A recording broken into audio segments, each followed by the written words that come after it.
Neuvième jour au désert. La prière combinée à l'action changera le monde. Nous sommes au deuxième mois de l'exode dans le désert à Réphidim, la dernière station avant le mont Sinaï. Il a fallu faire jaillir de l'eau du rocher pour étancher la soif du peuple en marche vers la terre promise. Le peuple éprouvé ne ménage pas son pasteur. Moïse garde les yeux fixés sur Dieu. Il tient fermement le bâton de commandement. Avant de lever le camp, les Israélites furent attaqués par Amalek et sa tribu guerrière vivant aux abords du Sinaï. Les Amalécites survinrent et combattirent Israël. Face aux assaillants, Moïse ouvre deux fronts de riposte. Il engage la force divine et celle des hommes. Il dit à Josué, « Choisis des hommes et demain, sors combattre Amalek. Moi, je me tiendrai au sommet de la colline, le bâton de Dieu à la main. » Le passé de Moïse nous rappelle qu'il avait échoué tout seul à défendre ses frères en Égypte. Mais avec Dieu, il a vaincu l'armée redoutable de Pharaon sans le moindre effort de leur part. L'action humaine est vaine sans la main de Dieu. Il s'engage contre les Amalécites, le bâton de Dieu à la main. Du haut de la colline, il tend les mains vers Dieu, pendant que Josué et ses hommes combattent dans la plaine l'agresseur. Quand Moïse levait la main, Israël était le plus fort. Mais dès qu'il reposait la main, Amalek l'emportait. La main de Dieu combattait pour Israël, mais il passait par Moïse. Il utilisait la médiation humaine. Comme les mains de Moïse s'alourdissaient, il prit une pierre et la mit sur lui. Il s'assit dessus tandis qu'Aaron et Hur lui soutenaient les mains l'un d'un côté et l'autre de l'autre.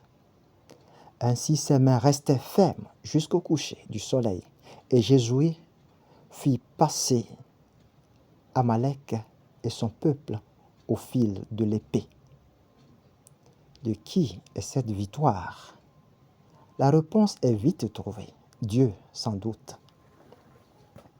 Sans Dieu, le désert ne serait qu'un tombeau pour Israël.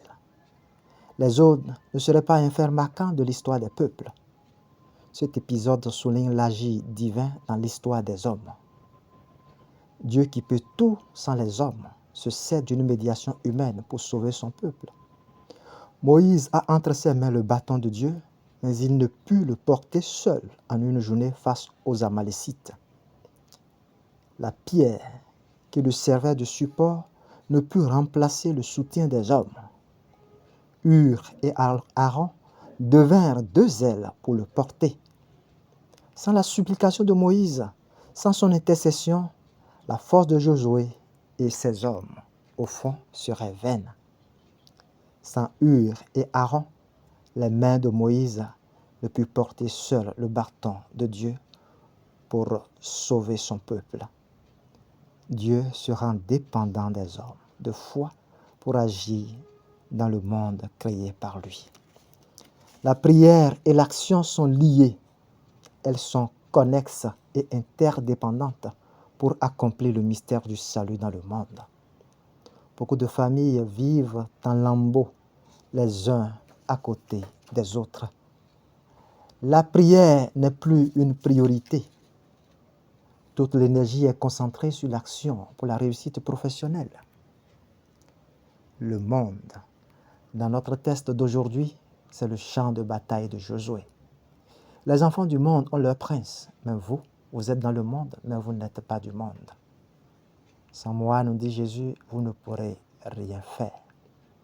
Une famille qui prie est une famille unie pour le combat contre les prédateurs innombrables dans le monde. Quand c'est un seul membre qui est au front, il doit être soutenu de l'intérieur. Chacun a un rôle à jouer. La synergie d'action, la communion du corps et d'esprit sont pour la même cause. Les deux sont nécessaires pour avoir une issue favorable pour la victoire du peuple de Dieu. Jésus, Fils de Dieu et Dieu lui-même, se fit homme pour sauver le monde. Il avait tout pouvoir et pourtant, il se retirait la nuit pour prier jusqu'à la dernière heure où il se fit entourer de Pierre, Jean et Jacques avant le grand combat de la passion qui sauve le monde. Restez ici et priez avec moi, dit-il. Le préalable de toute action doit être fondé sur Dieu et avec lui. L'action humaine n'est pas à supprimer. Comme Jésus, nous devons apprendre à agir sur les deux fronts, la prière avec les autres et l'action pour changer de vie et pour changer le monde. L'action sans la prière reste inefficace. La prière sans action nous coupe de la réalité et de la mission. La prière combinée à l'action changera le monde.